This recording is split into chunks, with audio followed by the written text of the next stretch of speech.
ඉතින් අපි අද විශේෂ දෙයක් කියනවා නේද? කොහොම මෙන්න ඉක්මනට අම්මාවා මේ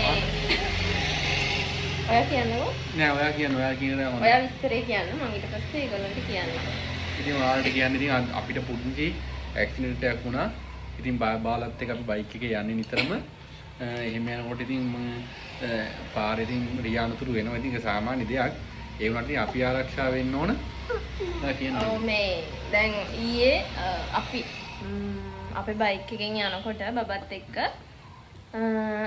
ඒ කියන්නේ අපි අපේ පාරේ ගියා. ඒ වැරදි මත්තරදී මිනිස්සු අතින් එනවා. හැබැයි රෝන් සයිඩ් දැම්මා බයික් එකක් දාලා අපේ බයික් එකේ වැදුනා. ඒ වෙලාවේ මේ මගේ අත් දෙක ඇත්තෑරුණා. ඒ වෙලාවේ ඔයාලට කියන්න ඕනේ චූටි බබාලා ඉන්නවා නම් මම මේක ඔයගලන්ට පෙන්වන්න ගෙනාවේ. මේ බේබි කැරියර් බෑග් කියලා මෙන්න මේ වගේ බෑග් එකක් තියෙනවා. මේක ඔයගොල්ලෝ දන්නවා. මේ ඔයාලට මේක අද කියන්න ඕනි කියලා හිතුණා. මොකද මේ සාමාන්‍යයෙන් අපි හිතන්නේ නැති දේවල් වෙන්න පුළුවන්. සාමාන්‍යයෙන් මම කියන්නේ බබා ඉපදිච්ච දවස් ඉඳලා ප්‍රශ්නයක් නැහැ මේක දාගන්න පුළුවන්. අපි ඉපදිච්ච දවස් ටිකේ ඉච්චර යූස් කරේ නැහැ. උනාට පස්සේදී ඒක කොච්චර ඕනිද කියලා තේරුණා. ඊයේ මම මේ බෑග් එක දාගෙන තමයි බයික් එකේ ගියා කියලා පොඩි දුරක් වුණාට බබත් එක්ක ගියේ. හැබැයි ඒ වෙලාවේ ඒ බයික් එක වදිනකොට අපේ බයික් එක ගැස්සුණා. මම මෙන්න මේ බෑග් එක දාගෙන හිටියේ. මගේ අත් දෙක ඇතැරනකොට බබා මේ බෑග් එක හිටපු නිසා යාට කිසිම කරදරයක් වුණේ නැහැ. හැබැයි එදා ඒ වෙලාව වෙන්න ගිය ලොකු කරදරයකින් බේරුණා. මොකද අපි සමහරවිට කොච්චර හොඳට පාරේ ගියත් තව කෙනෙක්ගේ නොසලකිල්ල නිසා ඒ වගේ ප්‍රශ්නයක් වෙන්න පුළුවන්. ඔයාලට කියන්නේ මේක කියන්න ඕනි කියලා හිතුණා. සමහර වෙලාවට ත්‍රිවිල් වල බබාලව තියන් ගිහිල්ලා එහෙම නැත්නම් පාරේ යද්දී වෙල ඇක්සිඩන්ට් කරලා දැන් මෙයාට මාස 11ක් වෙන මේ බබාට.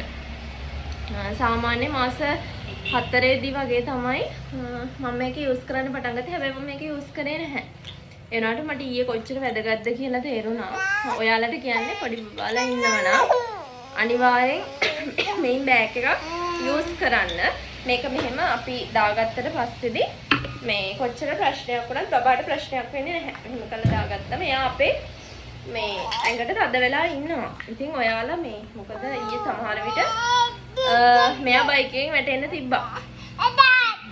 ඒ නිසා ඔයාලට මේ පණිවිඩය කියන්න ආවේ චූටි බබාලා ඉන්නවා නම් මෙන්න මේ බේබි කැරියර් බෑග් එකක් යූස් කරන්න. ගොඩාක් කරදර ඔයගලන්ට වළක්ව ගන්න පුළුවන්. හරි. අපි දැන් ඉන්නේ පස්සේ දුරිස්ට ගියමු. අත් පුතා කතා කරන්න බෑ. හලෝ කියන්න. හායි. හායි කියන්න. හායි කියන්න. ඕ යෝගි බබාද? බයි කියන්නේ නෑ. නෑ බාමලට බයි කියන්න. බයි කියන්නේ නෑ. නැන්දිල මාවට බයි කියන්න. බයි. කො